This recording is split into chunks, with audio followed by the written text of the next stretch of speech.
পৃথিবীর মানুষ শোনো, আর সিয়াম অল কোরআন ইয়াশফাআনি ইলাব্দি ইয়াউমাল কিয়ামা।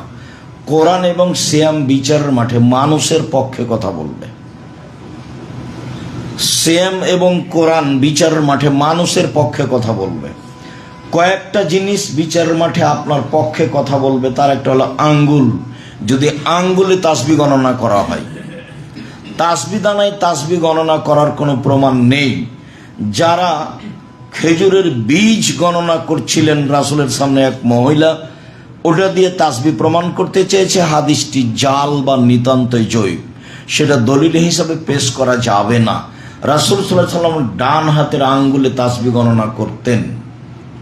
কোন দিক থেকে এর প্রমাণ নাই, যে দিক থেকে আপনার সুবিধা হয়। আঙ্গুলে তাসবিহ গণনা করলে আঙ্গুল বিচারের মাঠে কথা বলবে। মুরব্বীগণ আমাকে বলেন, আব্দুর রাজ্জাক সাহেব, আমার তো বয়স বেশি হয়ে গেছে, আমি তো আঙ্গুলে তাসবিহ গণনা করলে ভুল হয়ে যায়, তাসবিহ দানায় তাসবিহ গণনা করলে ভুল হয় না। শোনেন, মরা পর্যন্ত যদি একদিনও ঠিক না হয় তবুও নেকি হবে। কেন? এটাই রাসূল সাল্লাল্লাহু আলাইহি ওয়াসাল্লামের পদ্ধতি, তাসবিহ দানা পদ্ধতি নয়। এবং তাসবিহ দানায় তাসবিহ গণনা করলে আঙ্গুল বিচারের মাঠে আপনার কথা বলবে না, কেননা সেটা তো আঙ্গুলে হয়নি। সম্মানিত দিনী ভাই বোন, বিচারের মাঠে কালো পাথর হাজরে আসওয়াদ আপনার পক্ষে কথা বলবে।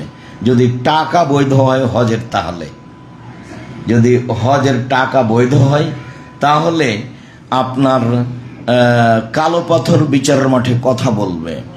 বিচারের মাঠে কথা বলবে কোরআন আপনার সপক্ষে। সূরা বাকারা, সূরা আল ইমরান, বিশেষভাবে সূরা মুলক,